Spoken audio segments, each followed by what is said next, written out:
आखिर पीले पंजे में ऐसा कौन सा सॉफ्टवेयर है जिसका रुख सिर्फ गरीबों की ओर चलता है। नमस्कार, आप जुड़ चुके हैं दैनिक शिफ्ट टाइम से।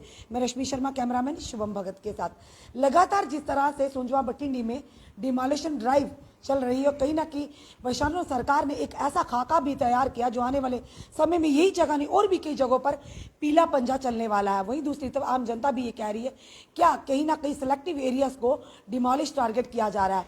और वहीं दूसरी तरफ जिस तरह से आपने देखा रूपनगर जेडीएल लैंड को भी लेकर लगातार प्रतिरोप लगातार लग रहे थे। अब ये समस्या ये कि जब भी इस तरह की डिमोलिश ड्राइव होती है, जो वहाँ पर निवासी होते हैं 30-30 साल से या 40-40 साल से रह रहे होते हैं, उनको ये कहकर उनका मुंह बंद करवा दिया जाता कि ये स्टेट लैंड है। और अगर वाकई स्टेट लैंड है तो वो लोग कहाँ के हैं, सबसे बड़ा सवाल है। चलिए इसी विषय में बात करने हमारे साथ जुड़ चुके हैं वरिंदर सिंह सोनू, जो पीडीपी के स्पोक्स पर्सन है। वरिंदर जी, क्या कहना चाहेंगे कि शुरू में ही हमने कह दिया कि आखिर कौन सा ऐसा सॉफ्टवेयर है पीले पंजे में जिसका रुख सिर्फ गरीबों की ओर चलता है। देखिए, ऐसे है कि आज जब प्रेस कॉन्फ्रेंस थी हमारी इसी इशू पे, तो मैंने ये बात जो आपने कही मैंने उसमें भी कही है कि इनके पास कौन सा ऐसा सॉफ्टवेयर है कि वो सिर्फ गरीब आदमी की तरफ जाता है। अब जो मसला है सुंजवा मोड़ का, आप देखिए, आप उस प्रोटेस्ट को आपने कवर भी किया होगा कि लोग वहाँ 50 साल से रह रहे हैं। एडमिनिस्ट्रेशन आई, उन्होंने कहा कि घर से बाहर निकलो सुबह 4 बजे, पुलिस और जेसीबी लेके, तो उनके आशियाने जो हैं वो तबाह कर दिए गए। अब मुझे बताइए कि ऐसा तो मतलब आप समझे ना कि मुगलों के ज़माने या अंग्रेजों के ज़माने में भी नहीं होता था कि बिना किसी से बात किए, बिना कोई बात किए उनको वहाँ से निकालने की बात उन्होंने कर दी है। लेकिन मैं समझता हूँ कि आज वहाँ पर उनको लैंड इंक्रोचर का नाम दिया जा रहा है और 50 साल से वो लोग वहाँ पर रह रहे हैं। सरकार कहती है, एडमिनिस्ट्रेशन कहती है कि ये सरकारी ज़मीन है, हम उनकी बात मान लेते हैं, वो सरकारी ज़मीन है, पर वहाँ पर जो लोगों को तंग किया जा रहा है तो वो सरकार के लोग नहीं है, वो जम्मू के रहने वाले लोग नहीं है, वो 50-50 साल से वहाँ रह रहे हैं, वो कहाँ जाएं।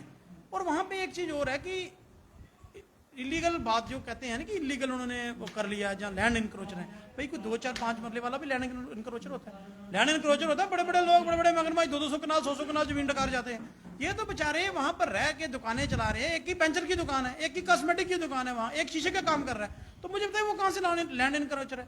वो तो बेचारे अपने बच्चों का कारोबार जो है वो चला रहे हैं, अपने बच्चों का पालन पोषण कर रहे हैं। तो जो बीजेपी एक तरफ से कहती थी सबका साथ और सबका विकास, तो आज जम्मू में सबका सर्वनाश भी वो साथ में कर रहे हैं। आम आदमी की सुनवाई नहीं है, गरीब आदमी को और गरीब से गरीब किया जा रहा है। अगर ये वाकया में कोई ड्राइव चलाना चाहते थे तो बहुत बहुत बड़े लोग इन्हीं की पार्टी के हैं जिनके ऊपर एलिगेशन है, उनके ऊपर बात करनी चाहिए थी। एक इनके बहुत बड़े नेता हैं, उनके ऊपर 4 कनाल 17 मरले की गिरदौरी है स्टेट लैंड की, वो भी सोशल मीडिया पे घूम रही है। किसी ने अम्युनिशन डिपो के पास मकान बना लिया है, तो किसी ने बहुत बड़ा बंगला वहां पे बना लिया रूपनगर में, उनके खिलाफ कोई कार्रवाई नहीं है। ये बेचारे गरीब, ये मरला मरला दुकान वाले हैं, इनको तंग किया जा रहा है। और बड़ी बात इसमें यह है, जो आपसे पूछेंगे सुरेंद्र जी, क्या आप वरिंदर जी आपको नहीं लगता कि स्टेट लैंड अगर है तो उसे रिट्रीव करना सही है। और सवाल बड़ा ये है कि अगर वाकई स्टेट लैंड है तो उस समय जब इनको बिजली के कनेक्शन दिए गए, जब पानी के कनेक्शन दिए गए, जब इन्होंने स्ट्रक्चर शुरुआत किए, उस समय किसकी सरकार थी, कौन लोग ब्यूरोक्रेट्स बैठे थे जिन्होंने इनको कनेक्शन दिए। क्या आपको नहीं लगता अगर कसूरवार ये लोग हैं, अगर इन्होंने इलीगल एनक्रोचमेंट की तो वो लोग भी थे जिन लोगों ने इनका साथ दिया या जिन लोगों ने इनको पानी बिजली के कनेक्शन दिए। देखिए, ऐसे है कि अगर जब बिजली और पानी का वहां कनेक्शन मिला तब सरकार होगी, सरकार को भी ऑफिसर चलाते हैं, वही नीचे काम करते हैं। अगर वो 50 साल से वहां बैठे हैं तो आज आप एकदम से उनको कहते निकालो, तो आप बिजली और पानी का किराया उनसे क्यों लेते थे। मैं एलजी एडमिनिस्ट्रेशन से पूछना चाहता हूँ, 4 साल से ये है ना वहां, उनका किराया क्यों लेते थे। वहां पर अगर दुकानें हैं तो जीएसटी नंबर भी होगा, तो जीएसटी का रेवेन्यू क्यों जनरेट करते थे, तब कहते हमने आपको नहीं देना। तीसरी बात इसमें जो बड़ी है कि ये सरकार की पॉलिसी होती है रोटी कपड़ा और मकान की, सरकार इसके लिए वचनबद्ध होती है कि अगर, और उसमें एक बात आप देखिए कि वहां पर जो लोग रह रहे हैं ना, जिनकी दुकानें हैं, जो मकान है, वो मिलिटेंसी इफेक्टेड इलाके से आए हैं, किश्तवाड़ से, वो भी लोग हैं, कोई 47 के माइग्रेंट भी वहां पर हैं और कोई और लोग भी हैं। जब आदमी उजड़ के आता है वो कहता है यार मुझे कहीं जगह मिल जाए तो मैं अपना टेंट ही लगा के वहां पर बैठ जाऊं, क्योंकि हालात ही ऐसे होते हैं। तो ये सरकारों की पॉलिसी होती है। इससे पहले भी हुई है, ये कोई नया काम जम्मू में नहीं हुआ है। हम ये कहते हैं कि आपने जिस तरह से भगवती नगर बस्ती थी, जानीपुर में लोगों को रेगुलराइज किया गया, कृष्णा नगर रेगुलराइज की गई, भगवती नगर किया गया, नानक नगर किया गया, बहुत सारे ऐसे जगह थी, ऐसे इलाके थे जहां पर लोग जब बेघर होके आए तो सरकार ने एक पास, जिनको ये कहते हैं भारतीय जनता पार्टी कहती है कश्मीर बेस्ड पार्टियों ने जम्मू के साथ नुकसान किया, जम्मू के साथ धोखा किया, तो भाई उन्हीं पार्टियों ने तो 14 बस्तियां रेगुलराइज की जहां हम लोगों के लिए कि जो हम 47 के माइग्रेंट हैं, मेरे बुजुर्ग आए थे तो हम भी नारायण नगर में रहते थे, वहां भी रेगुलाइज किया गया, उनकी रेगुलाइज फीस ली गई तो उसको रेगुलाइज किया गया। आप मुझे बताइए कि सरकार की ये पॉलिसी है, सरकार का वचनबद्ध है, सरकार की जिम्मेवारी है लोगों के लिए घर मुहैया कराना, तो आज आप उनके आशियाने तोड़ रहे हो, तोड़ किसके लिए रहे हो? मसला ये है जी बिल्कुल कि इनकी मंशा क्या है। ये किसी एक आदमी को जो जगह देना चाहते हैं, वहां पर कोई इंफ्रास्ट्रक्चर उनका बनाना चाहते हैं, कोई इंस्टीट्यूट बनाना चाहते हैं, तो आप 70 लोगों को उजाड़ के किसी एक को बसाना चाहते हो, तो उनके बच्चे कहां जाएंगे? शर्म नहीं आती है आप लोगों को ये काम करते?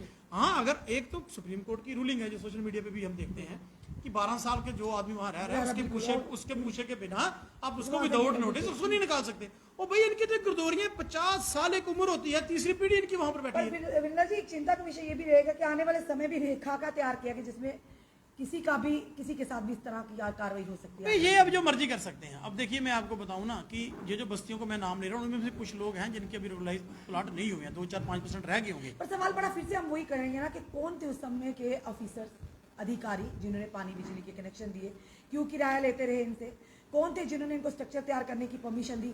क्या इन लोगों के साथ साथ वो लोग अगर गाज इन पर गिरी है तो उन पर क्यों नहीं गिरी? देखिए ऐसे क्यों नहीं इन लोगों को पब्लिक डोमेन में लाया जाता? मैं कहता हूं कि अगर सरकार कहती है कि वहां गलत हुआ है या इलीगल हुआ है तो उसकी इंक्वायरी करो, जो लोग इन्वॉल्व हो उनको साथ भी उनके लाओ।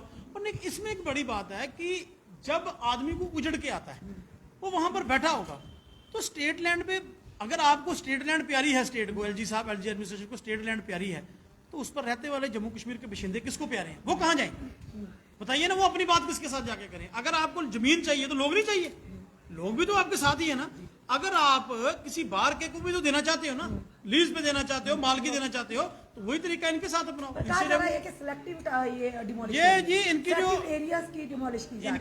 इनकी जो जेसीबी है ना, उनके अंदर कुछ चिप लगी है, वो सिर्फ गरीब आदमी की तरफ जाती है, बड़े आदमी की तरफ वो मुंह नहीं करते। मैं एडमिनिस्ट्रेशन से पूछना चाहता हूं भाई, अगर आपने 4 कनाल 17 मरले वाली स्टेट लैंड क्यों नहीं है, तो आपने वो खाली करवाई, उसके ऊपर क्यों नहीं सरकार की तार फिरी, उसके ऊपर क्यों नहीं स्टेट लैंड का बोर्ड लगा? क्यों?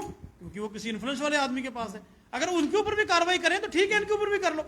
आप यहाँ प्रोटेस्ट वहां देख के आए होंगे ना, उन लोगों का कसूर क्या है बेचारों का? किसी के पास 2 मरले जमीन है, किसी के पास 4 मरले, मुझे लगता है 5 मरले से ज्यादा किसी के पास। क्या मंशा है सरकार की? आखिर क्या मंशा एक ही है, जम्मू में बाहर के लोगों को बसाना है, जम्मू की लोग जमीन बाहर के लोगों को देनी, पूंजीपतियों को यहाँ पर पूंजीपतियों को लाना है, हम जम्मू वालों को उनका मुलाजिम बनाना है। 1970 के बाद जम्मू कश्मीर में खुशहाली होगी, खास करके जम्मू की बात करें कि जम्मू में खुशहाली बराबरी का अधिकार मिलेगा। पर ये किस तरह की खुशहाली है? खुशहाली है ना जी, आप देखा जाए तो जम्मू का ज्यादा हो रहा है आज आपने खुशहाली देखी नहीं? आप रोज कवर कर रहे हो, लोग प्रोटेस्ट पे हैं, सड़कों पर हैं, लोग कहते हैं सरकार हमें बेचना चाहती है। खुशहाली है, रेत बजरी का कारोबार बाहर के लोगों को पीडीपी लोगों के सपोर्ट में आज उतरी है। पीडीपी का एक ही स्टैंड है, जिस किसी के साथ जम्मू कश्मीर में बेइंसाफी होगी हम उसके साथ हैं। और दूसरी बात यह है कि जम्मू कश्मीर में ओपन लूट है, Jammu Kashmir open to all है, भारतीय जनता पार्टी उसमें बराबर की शामिल है। बाहर के लोगों को लाओ, जमीनें ले जाओ, कारोबार ले जाओ, नौकरियां ले जाओ। अब ये जो रह गए ये भी इनके लिए। अब मुझे बताइए कि इनको सिर्फ किसी एक आदमी को फायदा देने के लिए लगे हैं ना ये सब कुछ खाली करवाने के लिए? आप 70 लोगों को निकालना चाहते हो? इस तरफ से भारतीय जनता पार्टी के प्रदेश अध्यक्ष ये ऐलान कर रहे हैं बिजली फ्री, पानी फ्री, और वही दूसरी तरफ लोगों के जो बिजली के जो किराए हैं, जो बेचारों को 100 रुपये आता तो हमको 32-32 हजार का, विधवा औरतों को 45-45, 2-2, 2.5 लाख का बिल थोप रहे, और साथ ही साथ स्मार्ट मीटर भी लगने शुरू हो चुके हैं। तो ये किस तरह की फ्री बिजली मिल रही है, पानी फ्री मिल रहा है, आखिर चल क्या रहा है? हम तो कहते हैं कि हमें अगर आप इन्होंने कुछ फ्री देना है तो हमें ये ब्यूरोक्रेसी राज से फ्री कराएं, हमें बाहर के लोगों से गवर्न से फ्री कराएं, बिजली पानी हम खुद चला लेंगे। आप मुझे एक बात बताइए कि शहर में एक घर में गरीब आदमी के 2.5 लाख रुपए का बिल हो गया और उनकी बिजली काट दी, वो कहाँ जाए? अब ना उनके पास 2.5 लाख होगा, क्या वो अपने घर पे बिजली नहीं चलाएंगे? वो कहाँ जाएंगे? सरकार की पॉलिसी होती है, लेकिन सरकार वो बना ही नहीं रही है। रही बात आपने जो उनके प्रदेश अध्यक्ष की बात की है, वो तो बहुत ऐलान करते हैं जी। वो तो पिछले साल पहले उन्होंने ऐलान किया था जी, मैं जा रहा हूँ और सरोवर वाला टोल प्लाजा उखाड़ के फेंक दूंगा, शायद बेलचे बुलचे भी मंगवा लिए थे उन्होंने, तो वो अभी तक तो उखड़ा नहीं। वो तो बहुत कुछ कहते हैं, वो तो कहते थे कि हम रिफ्यूजियों के साथ इंसाफ करने जा रहे हैं, वो तो डेली वेजेस सारे को पक्का कर रहे थे, वो CIS BSF एस्पिरेंट को भी पक्का कर रहे थे। उनकी बात को तो मैं क्या जवाब दूं? पर अभी भी वो सारे सब कुछ होने के बावजूद वरिंदर जी बड़े कॉन्फिडेंटली कहते हैं इस बार हम 50 के पार तो जाएंगे। देखिए वो अब घर पे जो मर्जी कहे जाए, लेकिन इस बार वो लखनपुर के पार जाएंगे, ये आप मेरी बात याद रखना। आपको जनता अब जागरूक हो चुकी भाई है, जनता जवाब बिल्कुल दे रही जागरूक है, पीला पंजा चल रहा है, शहर में प्रोटेस्ट चल रहे हैं, बिजली के मीटर स्मार्ट मीटर लगाए जा रहे हैं, पानी का बिल आना जा रहा है, लोगों के सांस लेने पे टैक्स लगा रही है भारतीय जनता पार्टी। तो अभी भी कैसे लोग इनकी बातों में आ जाएंगे? ये धर्म के नाम पे राजनीति करते किस हैं। तरह से सपोर्ट करती जो लोग इस समय टेंट लगाकर सुंजवा बठिंडी के बाहर बैठे हैं? हम उनकी जेन्युइन डिमांड के साथ हैं, उनकी डिमांड बिल्कुल जेन्युइन है, उनके साथ बेइंसाफी की जा रही है, और जो भी आदमी वो किसी के साथ गलत होगा, पीडीपी उसके साथ खड़ी है। हमारी एलजी एडमिनिस्ट्रेशन से आज भी रिक्वेस्ट है कि जैसे बाकी बस्तियों को रेगुलाइज किया गया, इनको भी इनसे जो बनता है, जो इनका चार्जेस बनते हैं वो लेके इनको हक दिया जाना चाहिए। ये बेचारे कहाँ जाएंगे? ये गरीब लोग हैं, ये लैंड इंक्रोचर नहीं है, ये जम्मू कश्मीर के शहरी हैं। आपको यूपी, बिहार, गुजरात के लोगों के साथ प्यार है, तो जम्मू को क्यों जानना चाहते हो? इनके साथ भी प्रेम दिखाओ, इनके साथ बेइंसाफी मत करो। ये थे हमारे साथ वरिंदर सिंह सोनू, बीडीपी के स्पोक्स पर्सन। साफ तौर पर इन्होंने कहा कि शायद पीले पंजे जो इनके चलते हैं प्रशासन और सरकार की ओर से, शायद उसमें इस तरह की कोई चिप लगी है जिसका रुख जो है सिर्फ गरीबों के आशाने उजाड़ने में है, या गरीबों के व्यवसाय को उजाड़ने में है। बड़े बड़े ब्यूरोक्रेट्स, बड़े बड़े पूंजीपतियों की तरफ उनका पंजा चलता ही नहीं। सवाल बड़ा ये है कि वाकई अगर वो स्टेट लैंड है तो 30 साल 35 साल पहले जो लोग थे उस समय कार्यरत थे, उन पर कार्रवाई क्यों नहीं होती? और सवाल ये बड़ा कि 30 साल से प्रशासन सरकार कहाँ सोई हुई थी? सबसे बड़ा सवाल ये, क्यों उनसे बिजली के किराए लिए जा रहे थे? क्यों उनसे पानी के किराए लिए जा रहे थे? क्यों बाकी उनको सुविधाएं दी जा रही थी? जीएसटी जिनकी दुकानें क्यों लिया जा रहा था? कहीं ना कहीं सारे ही सवालों के गठगरे में आते तो गाज सिर्फ उन गरीबों पर क्यों गिरी जिन जनता ने विश्वास किया है? सवाल तो बड़ा ही कड़वा होगा, पर कहीं ना कहीं केंद्र सरकार को, यहाँ के प्रशासन को आड़े हाथों लिया है कि अगर आप कहते हैं स्टेट लैंड है, फिलहाल ये यूटी है, पर जो लोग वहाँ बैठे जिनकी आशिया ने उजाड़े, वो क्या बाहर से आए? वो भी जम्मू कश्मीर के बाशिंदे हैं। सबसे बड़ा सवाल जो इसी के विषय में आज पीटीबी पूरी तरह से समर्थक बनकर उतरी है उन लोगों के लिए। उन्होंने यही कहा कि हम उनकी जेन्युइन डिमांड के साथ, अगर बाहर के पूंजीपतियों को हिलाना तो क्यों ना हम इन्हीं लोगों को रेगुलाइज करके जो इनसे किराया भत्ता बनता है लेकर उनको उनका अधिकार दिया जाए, ताकि जनता भी खुश, कहीं ना कहीं विश्वास भी कायम रहेगा। चलिए देखते हैं आने वाले समय में किस कदर ये रुख लेती हैं।